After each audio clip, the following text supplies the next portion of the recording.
طيب بدنا نتكلم عن السكيورتي اسسمنت، وقلنا السكيورتي اسسمنت هو البروسيس فور thinking out cyber security threat inside your network for attacks and malwares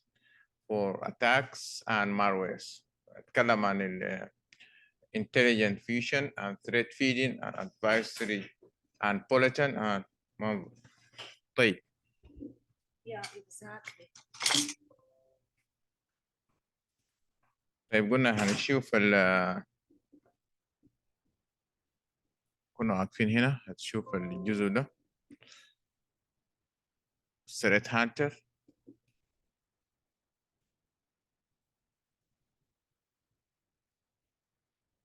يا جماعة سامعيني واضح مش كده؟ ايوه صوتك واضح اهي واصل. اوكي اسفين على الديسكونكت الحصل. طيب. This video is on threat hunting. Threat hunters think like attackers. They imagine how attackers might try to circumvent an organization's security controls and search the organization's technology. الصوت ما واضح. Of a successful attack. okay. There are 4 terms you need to memorize for threat hunting when it comes to security. صوت ما واضح مش كده؟ Give me 1 minute. 1 2 3 4 5.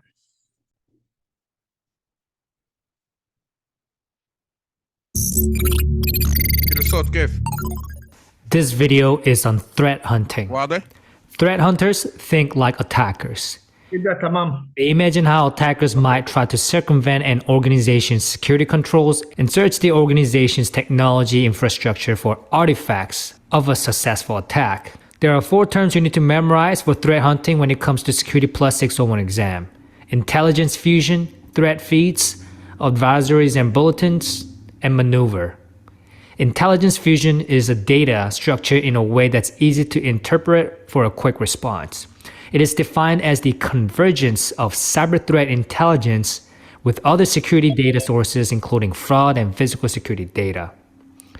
When you implement this correctly, intelligence fusion can speed threat investigations and lead to a more proactive security stance. Then we have threat feeds. Threat feeds are a mechanism to receive current data on cyber intrusions, phishing, and other new information on malicious activity.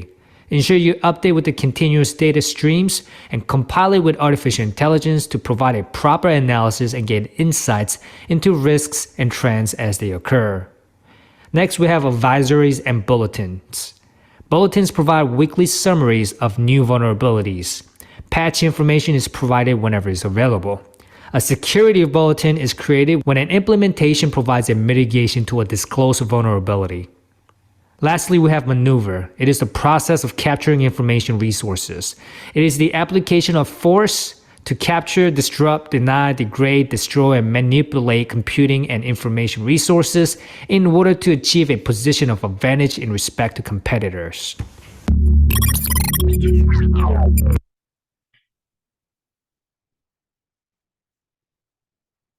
طيب اتكلمنا عن vulnerabilities وانواع vulnerabilities، الثغرات الموجوده في الجهاز. طيب كيف نعرف الثغرات ده؟ عشان نعرف الثغرات ده نستخدم tools اسمه vulnerability scanners. ده بيعمل لنا اسكان لاي اي جهاز، كمبيوتر او سويتش او راوتر او any device في الشبكه، وبحدد لنا الثغرات الموجودة وكده. ف vulnerability scanner it is a process of identifying security weakness and flaw in the system and software running on them. فبيشوف لنا ال weakness في الجهاز وفي السوفتوير كويس، او الهاردوير والسوفتوير. عندنا terms لازم نعرفهم: false positive, false negative, log review credential and non-credential. طيب عندنا infusion وعندنا application software or sorry web application network. عندنا common vulnerabilities and exploitation وعندنا VCVC.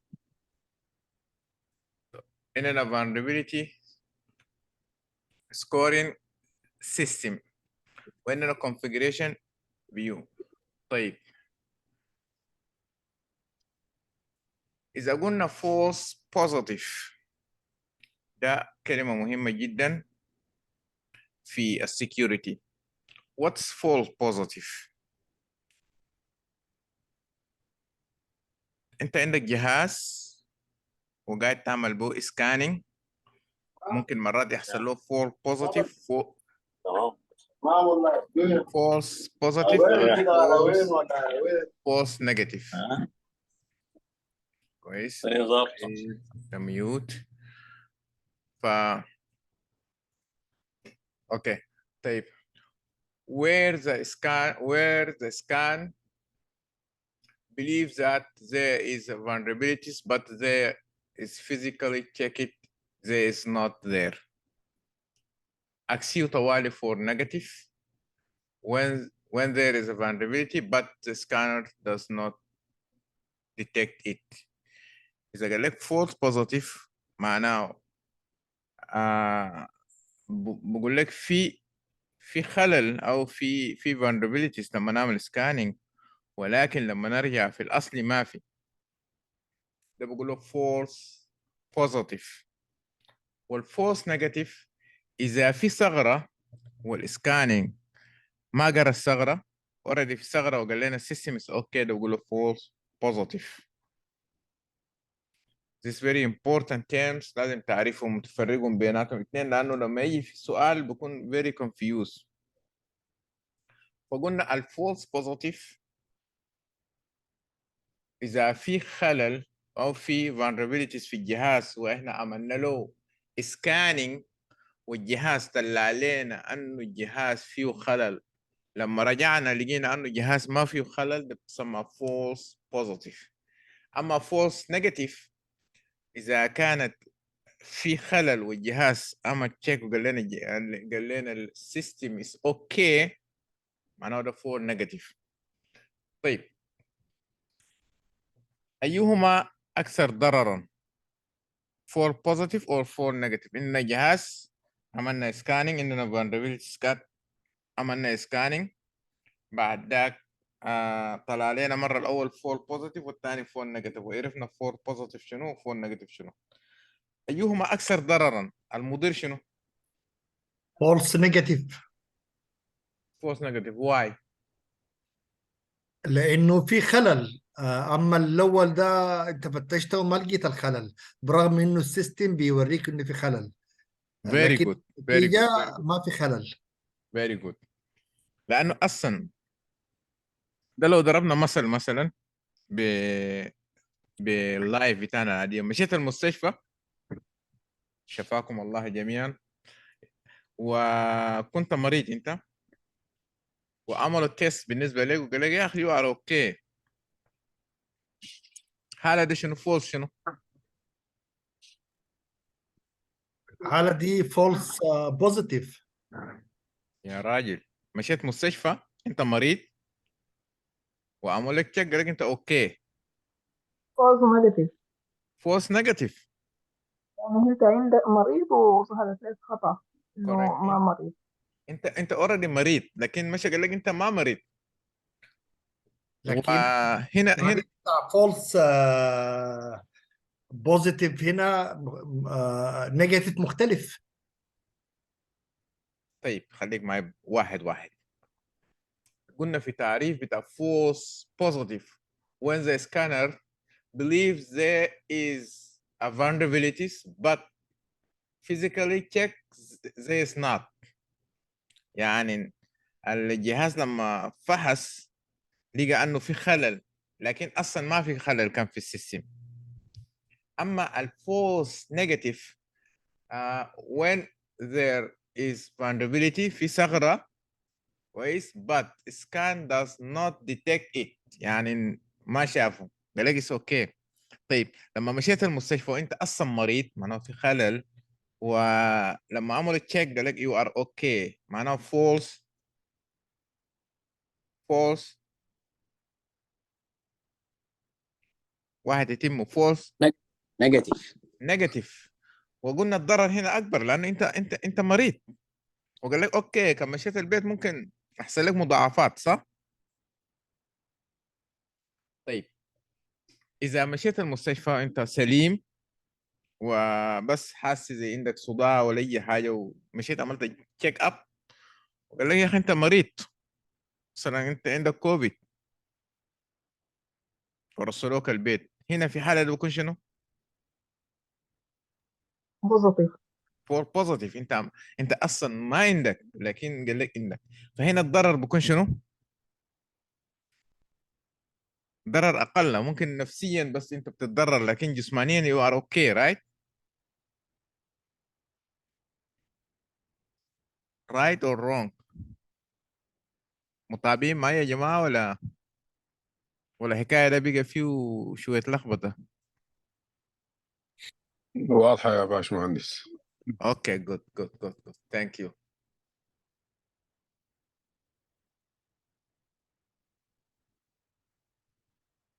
طيب في حاجه يقولوا ترو بوزيتيف. ترو بوزيتيف ده في حاله عاديه، يعني انت مريض مشيت مستشفى قال لك مريض، انت سليم مشيت مستشفى قال لك سليم، ده بيسموه ترو بوزيتيف. اوكي بس الناس ما تلخبط بين الفولس، اهم شيء الفولس بوزيتيف والفول نيجاتيف. بس اذا عرفت الطريقه بتاع انك انت مثلا بتاع المرض ده تقدر تفرقهم، اذا قريته شويه اشكل عليك، بس اضرب مثل بانك انت مريض ومشيت وقال لك انت اوكي، معناه ده فولس نيجاتيف، لانه لو مشيت البيت هتتضرر اكتر. انت حاسس بألم مشيت وعملوا فحوصات وقال لك انت اوكي، معناه قال لك انت مريض وانت اصلا سليم، معناه لو رجعت ما هتتضرر، معناه ده فولس بوزيتيف. وده اكيد ده اكيد بيجي فيه سؤالين في امتحان، لانه الناس بيعملوا كونفيوز بالنسبه له كده. فانت اقرا السيناريو، لو قريت السيناريو تيجي تعرف انه هل كان في خلل ولا في اتاك، في اتاك في فيروس في السيستم ولا لا. ممكن سيناريو يقول لك فان ديفيتش سكانن detect مثلا detect virus in the machine, and when they review and analyze the system there is no virus. يعني بيجيك سيناريو في الشكل ده، بس ممكن يكون شويه معقد شويه وكده، لكن بس انت افهم انه نقطتين تجيب الو اذا كانت في ضرر، مش ضرر اذا موجود والسكاننج ما شافه طوالي فولس نيجاتيف، اذا ما موجود والسكاننج شافه فولس بوزيتيف. حاجه ثانيه اسمه log review following vulnerability scanner. It's important to review the log files. طبعا برضو مهم جدا لشخص السايبر سيكيورتي يرجع لللوج فايل. لوج فايل ده اي جهاز عنده لوج فايل، اي ايفنت اي حاجه بيحصل في الجهاز بكون مسجله. الساعه كده حصل كده كده، فلان عمل لوجن، فلان فتح الفايل الفلاني، في فايل كده اتفتحت الصفحة الفلانية، فلان عمل كونكشن، اكس عمل كده. كل الحاجات ده زي الدفتر حضور بتاع الحضور اللي بيحطوه، انه اي ايفنت حصل بيكتبوه داك، بس بالضبط زي داك لوج فايل ده is very important في السايبر سيكيورتي. لازم تعرف تقرا اللوج فايل. الليله ممكن ترجع امشي اعمل سيرش كيف تخش على اللوج بتاع الكمبيوتر تاك، تشوف اي حاجه انت عملتها في الكمبيوتر ممكن مسجله في اللوج. عشان كده لما يحصل اي كرايم ناس بيرجعوا طوالي فيرست برجعوا للوج، لان انت ما بتعرف بالضبط what's going on in the computer، فترجع اللوج بوريك اذا كان في فيروس جه خش في الكمبيوتر، وحاجات اللي بيحصل في عن طريق الانترنت، كله بديك في اللوج. فاذا الشخص مشى يشتغل سألوه عن اللوج لازم يكون انه يتكلم عن اللوج بصوره كويسه، انه هو بيعرف انه how to read the log, how to get in and how to analyze the log. ده مهم جدا انك، لانه انت ممكن دارين يعينوك وبيسالوك من لوج، اذا ما بتعرف لوج فايل معناه انت يعني بعيد من السايبر سيكيورتي. يعني انت دار تامن جهاز بتاعي وحصل مشكله، تبدا من وين؟ تبدا من لوج. ده اول خطوه تشوف حصل شنو، يعني جهاز ده حصل له شنو.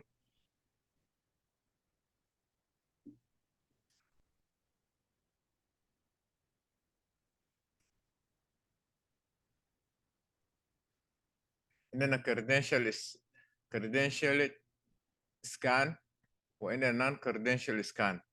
Credential scan, it is a much more powerful version of the vulnerability scanners. The powerful, it is a high privilege than the non credential. قال لك ده من نوعين. ال credential قال لك powerful version، بعدك شنو high privilege. اما ال non credential كان low privilege. هنا ال non credential هنا low privilege.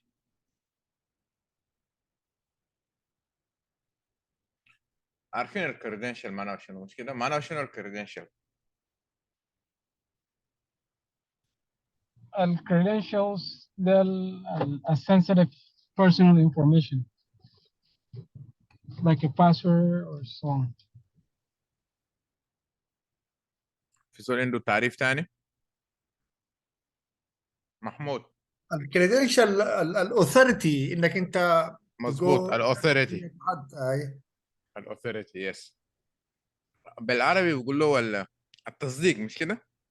التصديق، التصديق او الاعتماد. الاعتماد يا يس. الاي دي بتاعتك اللي بتخشها يا باشمهندس محل الشغل برضه كريدنشال، والشهادات بتاعت بتاخدها بتاعت الجامعات دي برضه يعتبر كريدنشال. دي امثله بالنسبه للكريدنشال. اوكي.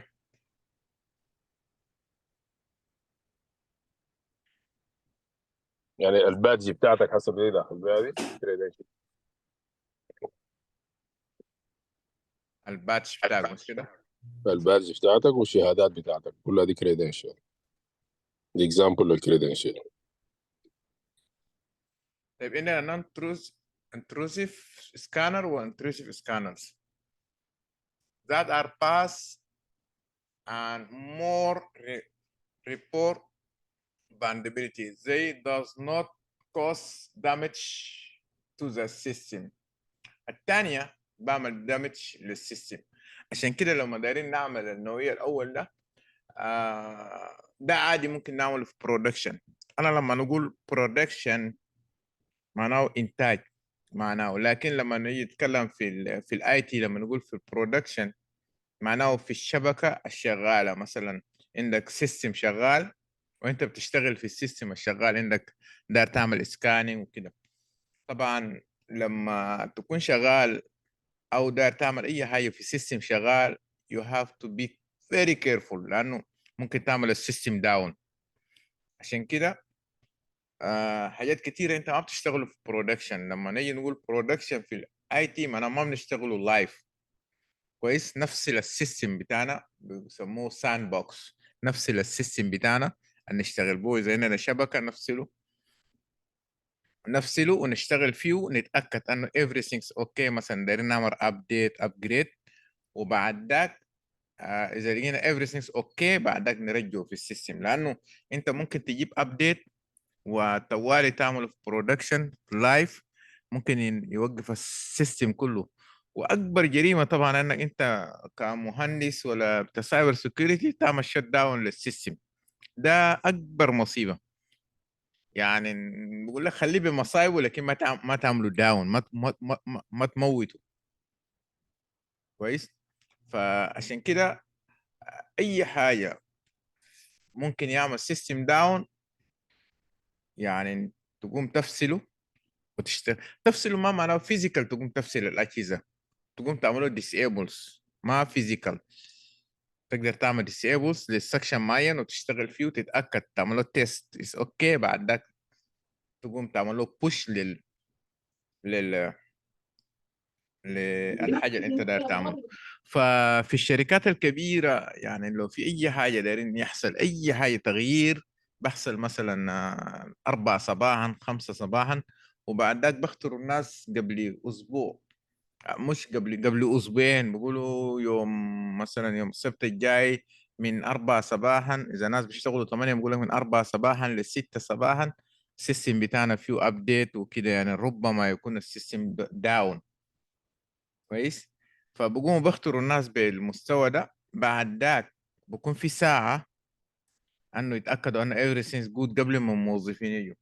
بعد ذاك حتى في الشغل في خط رجعة، يعني انت في خط رجعة تجي تشتغل داير تعمل اي حاجة، بعد ذاك اذا ما زبط معك عندك ساعة تعمل خط رجعة ترجعه لوضعه الطبيعي، باك رول باك بيسموه، ترجعه لوضعه الطبيعي، بعد ذاك تشوف المشكلة شنو.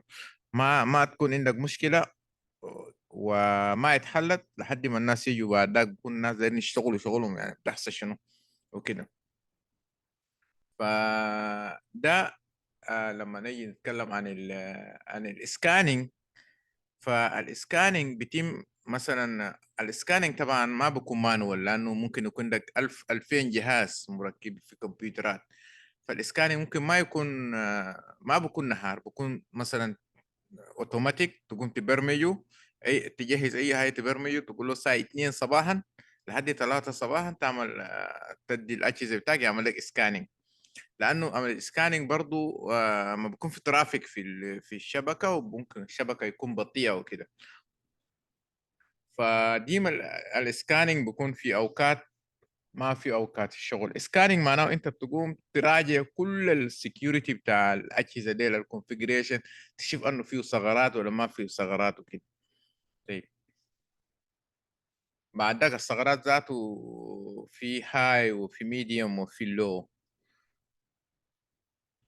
طيب configuration review, compliance scanning and design states configuration in the PowerShell. طيب الباور شيل برنامج برضو مهم جدا انه اي زول داير يعني يطلع على الباور شيل. باور شيل برنامج موجود في الويندوز، هسه لو مشيت فتحت ويندوز مكتوب فيه باور شيل. فاي حاجه انت بتعمله بالماوس في الكمبيوتر بتاعك ممكن تكتب كوماند بس في الباور شيل بينفذه لك. انت داير تعمل خطوات كثيره جدا مثلا في الكمبيوتر بتاعك الشخصي مثلا او الكمبيوتر بتاعك، فممكن الكلام ده كله تمشي تشوف الكوماند بتاعه شنو في الباور شيل وتكتبه، وممكن ينفذه لك اوتوماتيكلي من غير انك تشتغل بيدك وكده. يعني انت بس ما بتشتغل بماوس كليك هي وكليك هي وافتح ده وافتح الفايل ده. فالحاجات ده ممكن كله بتاع الكمبيوتر ممكن تعمله برنامج اسمه باور شيل. فكده اي زول يخش على الكمبيوتر يشوف البرنامج بتاع باور شيل، واي حاجه طبعا اي تولز عندك يعني حتى لو ما درست ترجع للهيلب وتكتب حاجة داير تعمله بوضح لك. يعني help is very helpful في أي برنامج. أي حاجة أنت ما درست وداير تعرف عنه أمشي الهيلب موريك عنه تعمل في شنو كده. طيب عندنا نتورك سكانر، عندنا ابلكيشن سكانر، عندنا ويب ابلكيشن سكانر. ده كله أنواع من السكانرز. فالأول في النتورك والثاني في الابلكيشن والثالث في الويب ابلكيشنز. طيب عندنا ثاني common vulnerability scoring system، وعندنا common vulnerability explosion ده بيسموه CVSS scanning system، والثانية CVE. It's overall score sign of the vulnerabilities. والثانية it is a simple list of the publicly disclosed vulnerabilities. فديل يعني الفولنربيلتيز بيكون فيه سكورينج، مثلا بتحسب انه من السكور تقدر تحدد انه بكون high medium low أو بكون critical low وكده. طيب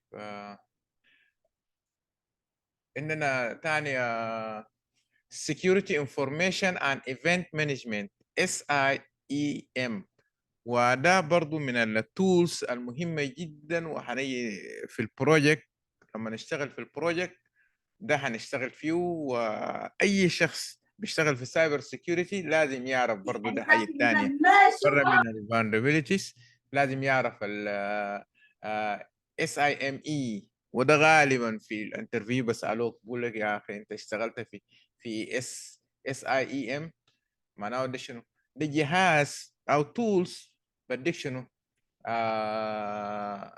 تعمل مانجمنت للسكيورتي بتاعه كله كويس. سيستم ذات كولكت داتا، هو شنو؟ سيستم كولكت داتا from many other sources within the network provided real time، بعمل شنو؟ real time monitoring، تقدر تراقبه analysis و corrections وشنو notifications كويس. يعني تقدر تراقب السيستم بتاعك ريال تايم، يعني عندك اجهزه تقدر تراقبهم ريال تايم، تقدر تعمل اناليسيس، تقدر تعمل كوركشن، وتقدر تعمل شنو نوتيفيكيشن، لو في اي حاجه تقدر تعمل له في نوتيفيكيشن. وهنتكلم منه هنيجي نشتغل في البروجكت عن SIME.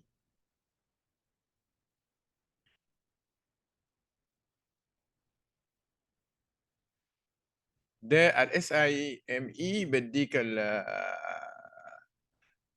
ريفيو ريبورت، بديك الباكج كابشن وداتا انبوت ويوزر انهانس اناليسيس، وبديك شنو سنت تايم اناليسيس، وبدينا سكيورتي مونيتور واللوج اجريجيت وشنو لوج كولكشن. طيب عندنا الثانيه سكيورتي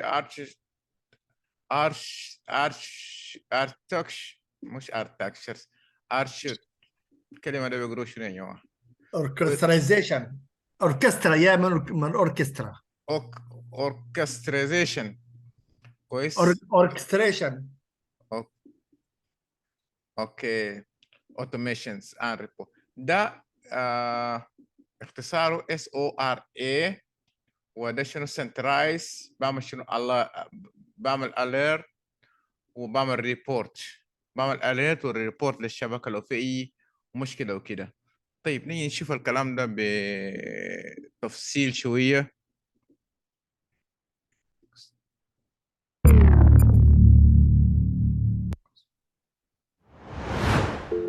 If you are integrating applications with SQL server. طيب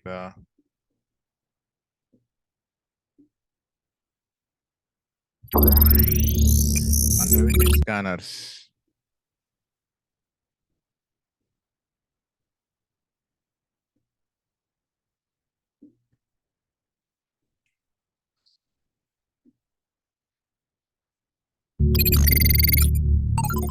This video is on Security Information and Event Management System, SIEM. Splunk SIEM is a great example. Security Information and Event Management is an industry standard term. It basically combines two related technologies, Security Event Management, SEM, and Security Information Management, SIM. This tool is used to monitor and manage network security. It's for real-time live monitoring of security events. It is the capability to alert when there are authentication failures or intrusion events. At the same time, it collects and manages security-related log data from multiple things like firewalls, DNS servers, databases, antivirus softwares, and other origins. There are 8 terms you need to know regarding the SIEM for the Security Plus 601 exam. First one is review reports. SIEM is a useful tool for collecting and evaluating compliance data across an organization's complete infrastructure. It creates real-time compliance reports for whatever compliance requirements you choose, making security management and detecting any violations easy and quick. Since SIEM solutions comes with pre-built out-of-the-box add-ons that can generate automated reports designed to meet compliance requirements, it just makes it easier. Next, we have packet capture. Packet capture is a networking term for intercepting a data packet that is crossing a specific point in data network. Packet is a small segment of a larger message. How technology works is it sends small segments to be put together and not all at once. This is critical when it comes to SIEM. The tool won't work unless it captures packets.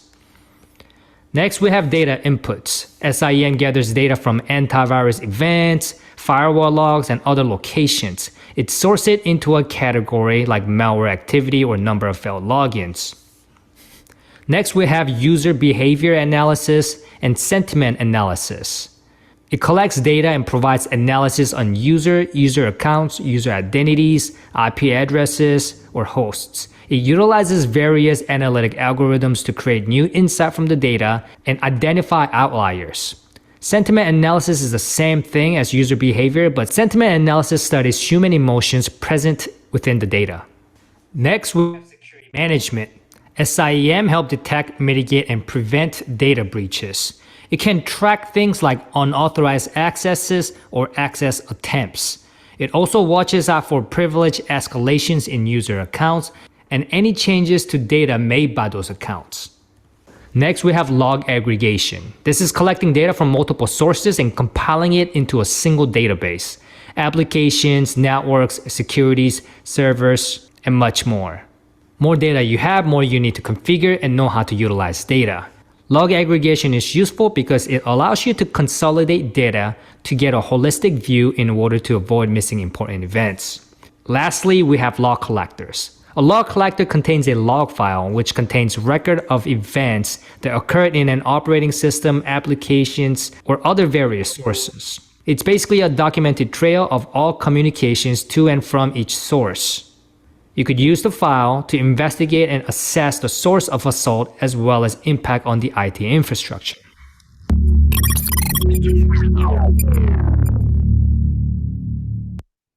So what's new at Peru State? More opportunities with today's لو لاحظت انه يعني ان ال security information event management او SIEM يعني زي all in one.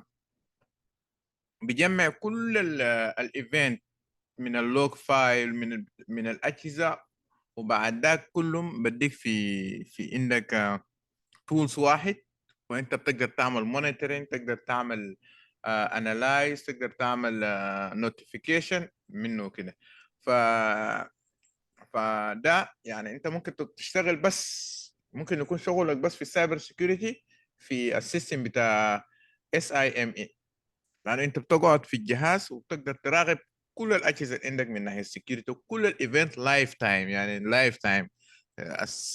تعرف أنه يعني تقدر حتى لو شفت الجهاز behavior بتاعه ما عادي، ممكن تعمل كاتش للباكج الموجودة اللي جاي خاشة للجهاز.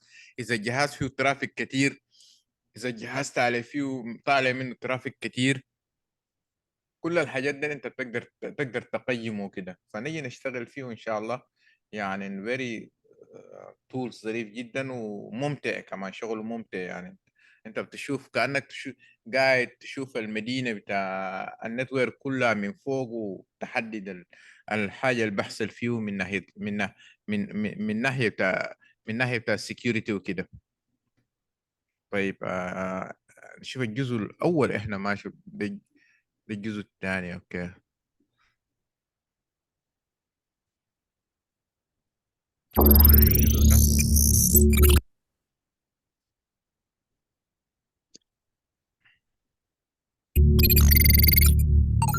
This video is on Security Information and Event Management System, SIEM. اوكي، ده احنا شفناه فين.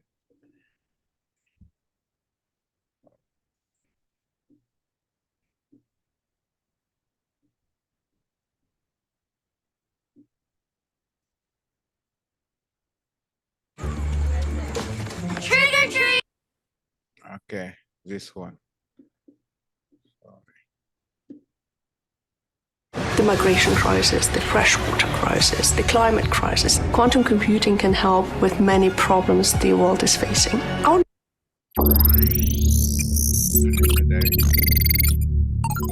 This video is on vulnerability scans. Vulnerability assessment tools are automatic tools designed to help find vulnerabilities. It has utilities specially developed to detect vulnerabilities, weaknesses, problems, loopholes in operating systems, network applications, and so much more. Nessus is a great example of vulnerability scanning tool. There are 10 terms related to vulnerability scan you need to be familiar with for Security Plus 601 exam. First, we have false positives. False positive is when the system incorrectly alerts. Systems can make mistakes for several reasons, like technicality. For example, vulnerability might be correctly identified on one asset, but is a false positive on the other asset because secure shell vulnerabilities on Red Hat might not be the same for Linux. Then we have false negatives. It is something that incorrectly indicates that the condition being tested for is not present when in fact the condition is actually present. Then we have log reviews. Logs are maintained on special devices known as log servers. Necessary logging should be enabled on every devices to ensure every critical activity such as logging in, making changes and modifications, and deletions are recorded. Next, we have credentialed versus non-credentialed. These are two kinds of vulnerability assessments that's offered. You can call them credentialed, non-credentialed, but they are also known as authenticated and unauthenticated scans. Non-credential scanning tools provide a quick view of vulnerabilities by looking at network services only. A deeper understanding of the application is not provided in non-credential scans. In credential scanning, an admin provides the scanner with credentials. The target server is then allowed to be connected for scanning.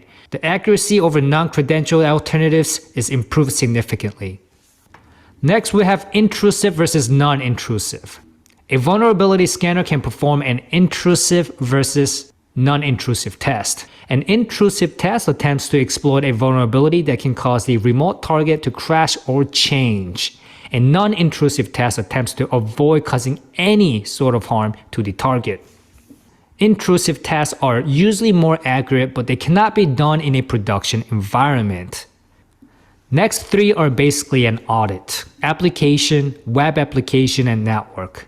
It is the review of your application, web application, and network security measures meant to find vulnerabilities in your system. It observes functionality and other parameters to identify vulnerabilities, entry points, and server technologies that can be exploited. Next, we have CVE. It stands for Common Vulnerabilities and Exposures. And CVSS, Common Vulnerability Scoring System. CVE is a standard nomenclature for describing security-related software flaws. It's another platform where you can find information about vulnerabilities. CVE maintains a list of known vulnerabilities, including identification number and description of cybersecurity vulnerabilities. The CVE entities are put into NVD, which automates vulnerability management, security, and compliance management using CVE entries to provide enhanced information for each entity. Common Vulnerability Scoring System is a standardized scoring system for measuring and describing the severity of flaws related to software security. It identifies key characteristics of vulnerabilities and assigns a numerical score to reflect its severity. The score is then converted into qualitative representation, low, medium, high, and critical, to properly assess and prioritize their vulnerability management processes. And lastly, we have the configuration review. This is to ensure that the system is in good working order and that its security configuration and rule sets are good to go. Detailed evaluation will be done with numerous factors considered like corporate policies, industry best practices, and regulatory obligation.